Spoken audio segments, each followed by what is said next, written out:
Hey guys, Team Critter here, coming at you with another deck profile today, and today we're going to be looking at the new updated Imperialdramon. So I say new and updated, it just means that we've got a few new cards to it, and because we have someone who just specifically plays this deck, we thought it'd be nice to be able to show what the actual deck is and what it can do in this new set, and well, the new set that's coming out. Before we actually get into the deck profile, here's a message from our sponsors. Ultimate TCG is a store that stocks everything TCG related. Whether that be Yu-Gi-Oh! Magic or Digimon, you name it, they've got it. Head over to their website and use the code TCHIT505 to get 5% off your order. Have you been looking for your new favourite playmat? Well, Cho Sugoi is the place to be.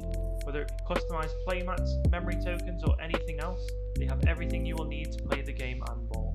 Even better, when checking out, if you use our discount code TEAMCRITHIT, you can also get 5% off your order.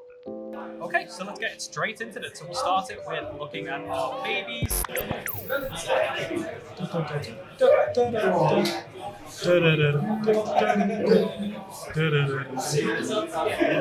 So in this list we're running 4 Demi-Vmon and 1 Uppermon. So Demi-Vmon is the inheritable. When attacking, you have jamming, you draw a card. Uppermon is the when attacking, if your opponent has a Digimon with no Digivolution sources, you draw a card. So again, both allowing us to draw a card, but different ways for us to actually get that. Really, really nice in this because we run a lot of cards with jamming, so we're always going to get the Demi-Vmon off. And because we have the Uppermon, it's nice to just get that additional draw, and we like the 5x because it just means that we're always going to be able to get there. It just really means that we're drawing cards and getting all of our pieces together. Next up, onto our rookies, we're running 4 of the Jamming Vmon. This card is insane. It's insane in Set 5, the same as it has been the entire time it's been out. So this is just a rookie with the jamming ability.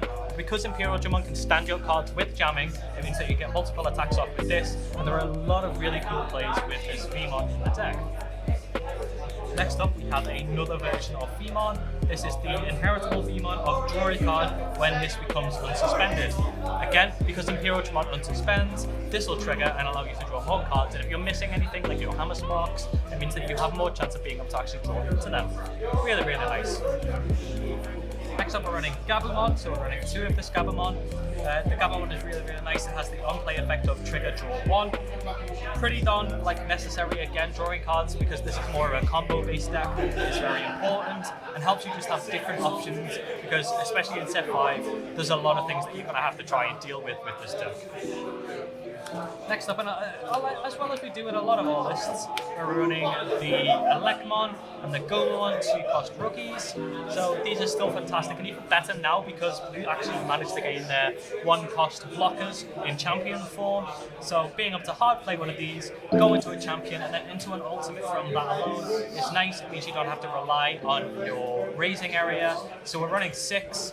Again, we just really, really love these. They really come in clutch. Next, looking at our champions, we're running 2 X-Vmon. So X-Vmon is very nice because it combos really well with the jamming Vmon. So you can swing with Vmon and then either play the X-Vmon on top of this so that your opponent can't swing into this because it restands itself, or you can swing with Vmon, have another rookie out, Digivolve into X-Vmon, restand Vmon, swing with Vmon, and then swing with X-Vmon if you wanted to. Really, really nice, and yeah, it can come up now and then. We like 2 of it because when it does come up, it's fantastic, but it's a bit, you don't want to heavily rely on having to do that in this deck. So next up we've got Logomon.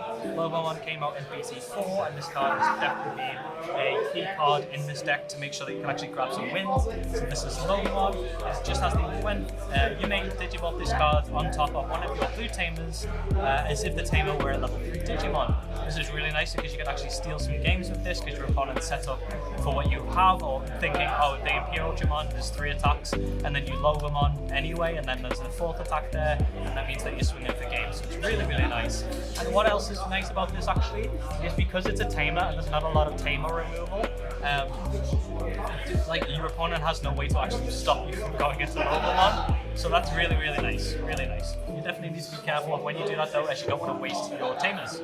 So next we're running 3 Gorillamon, and we have the fantastic new Colamon.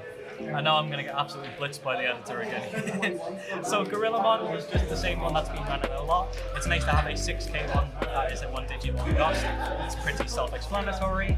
And the new blocker is this, blue and red finally managed to get these. And it's just a normal blocker with blocker. You lose 2 memory if you attack with it, and it has 5,000. Yeah, pretty darn nice, pretty self-explanatory is the word I'm looking for there. Next up, we take a look at our ultimates, and we have 4 Imperialdramon and 4 Digimon. So this is the same until the newer Imperialdramon's going to come out, and then things are going to go a bit crazy and change about a bit. But Imperialdramon is really nice because it has jamming and the inheritable effect of when attacking once per turn. If this Digimon has Imperialdramon in its name, you can suspend it. So you're actually able to get 3 attacks off with Imperialdramon because of this. And I'll show you why. And then Digimon, which just has piercing and jamming, but you need the names because of Imperialdramon's effect. So yeah, really, really nice, and definitely still going to run 4 of each of them because you want to have that discount. Next up, we've got the main pièce de résistance itself, Imperialdramon Dragon Mode. So the reason that we have to run 4 of each of the Imperialdramon is because it has the effect of when one of your Imperialdramon or Digimon would digivolve into this card from your hand, you reduce the memory cost of the Digivolution by 2. So the play obviously is to always have a Imperialdramon or a Digimon. This has jamming and the effect of, when digivolving, unsuspend all of your Digimon with jamming. So you play your Imperialdramon by digivolving, swing, it has jamming, you restand because you digivolve into Imperialdramon, swing, then Imperialdramon's effect restand, and you can swing again. So 3 attacks with 1 mega, and your ultimate obviously is pretty god strong. But if you have that jamming Vmon out, that means that you're able to get 5 attacks out because you swing with Vmon, swing with Imperialdramon, go into Imperialdramon to restand both, swing with Vmon, swing with Imperialdramon, restand, and swing with Imperialdramon again. 5 attacks in a turn is pretty darn nutty, and if that goes off, you're in a very bad situation if you're the one playing against this deck. Yeah, really, really nice card. It also has 12,000 DP, so it has a little bit more survivability. Really nice. Next up, we have Omnimon. This is the new Omnimon. I'm so excited about this because it's super, super, duper strong. It's a 15 play cost. You're never going to do that. Ignore that. It has 14,000 DP, which is obviously 1k lower than Omnimon, so you need to watch out for that if you're playing against the likes of Yellow, because they can actually deal with this with Valorons. Also, it has a digital cost of 4 on top of blue or red. 4 instead of 6 is so nice. It's so nice to not have to put your opponents to higher when you Omnimon them and still punish them. But it has the when digivolving effect of Blitz, which is this Digimon can attack when your opponent has 1 memory or more, which is bonkers because you can go into this and still attack. The little combo of being able to go into Imperialdramon, swing, Imperialdramon, and then the Omnimon and attack. It's crazy. It's like a machine gun. It's Gatling gun and all its way. So it also has the when digivolving effect of unsuspend this Digimon, which is obvious because if your Imperialdramon is rested, and then you go to an Omnimon, you stand it, and then you can use that blitz effect to attack with it. And it also has the during all turns effect of if an opponent effect would delete this Digimon or return it to its owner's hand or deck, you may prevent it from doing so by trashing a level 6 Digimon card in this card's Digivolution card source. So it's the same as Omnimon's normal effects of getting rid of the Mega to be able to activate something. And it's nice to have that survivability with the Omnimon and stop that targeted effects from doing so. Really, really nice. Next up, we have a card that is just obviously so known in the deck, Hammerspark. Hammerspark is ridiculous, and I love that we have the alt arts for this. So Hammerspark is simple. It's a 0-cost options card. The main effect of gain a memory, and then the security effect of you gain 2 memory. Really simple, and you want to stockpile these until you need them in a turn, where you can really punish your opponent by going into even like 2 or 3 of them, and then being able to play your Imperialdramon on top of your Imperialdramon in the same turn. really, really nice. To finish our options, we're actually running to Kakaitis Breath. So we tried this in the last set and it just felt amazing. Kakaitis Breath is really good in a lot of situations. What it does, if you don't know what it does, it's a 7-cost options card. It has the main effect of return one of your opponent's Digimon to its owner's hand, and then you trash all of the Digivolution sources that would have been underneath that. It also has the security effect of activating this card's main. Now this card is, when you look at it, it's not a Gaia Force. You're not just going to deal with something.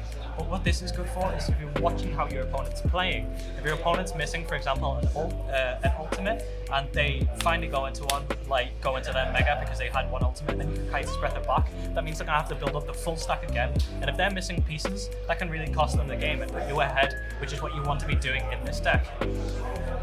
Next up, looking at our tamers, we are running 3 Davis Motimir, which you'll know, and 1 of the new Sora Takanouchi and Joe Kiddo. Really struggle with the names of some of these here. So Davis Motimir is the one that we've obviously used in Imperialdramon. It is a 4-cost tamer with the start of your turn effect of, if you have 2 or less memory, you set your memory to 3, and then it also has the unplay effect of, reveal the top 3 cards from your deck. You can add one blue and 1 green Digimon card to your hand from among them and add the rest to the bottom of the deck. You always wanted to take an Imperialdramon if you can get it with this, because it's just so crucial that you have them in your hand, because obviously you only have 4. And then looking at the Sora and Joe, it has the start of your turn effect of, if your opponent has a Digimon card with no Digivolution cards in play, you gain 2 memory. And this is also alongside the Davis, so you can actually go to 5 memory at the start of your turn. But it has the your turn effect of, when you attack with a blue Digimon, you may suspend this tamer to trash up to 2 Digivolution cards from the bottom of one of your opponent's Digimon. This is really, really nice with the burst that came from last set, meaning that you're not going to be able to get that away. Also, really, really nice to be able to get that plus memory from the effect. And what's nice overall about the tamers is they both have the security effect of, you can play this card without paying its memory cost. So you being able to get these out can really, really punish your opponent and help you get ahead, because the memory gain and the additional memory gain from the Sora and Joe, putting you to 5 at the start of your turn, means that you only need 1 Hammer Spark to be able to go into a Imperialdramon, or you can climb all the way up into a very, very big stack just from the deck, from being able to be on 5 memory every turn. But yeah, that is our updated Imperialdramon list. We want to know what you think of the deck. We would like to really know what you're most excited about in the meta right now in set 5. I'm a main yellow player, so of course I'm going to be simping over the Lord Nightmon. But before you go, here's a message from our sponsors. Crit Hit Game Hub is the largest gaming store in Liverpool and stocks all things games. From card games to D&D to Warhammer, whatever game you play, they have a place for you. Also, using our codes CritHitDigiTeam, you can also get 10% off your order.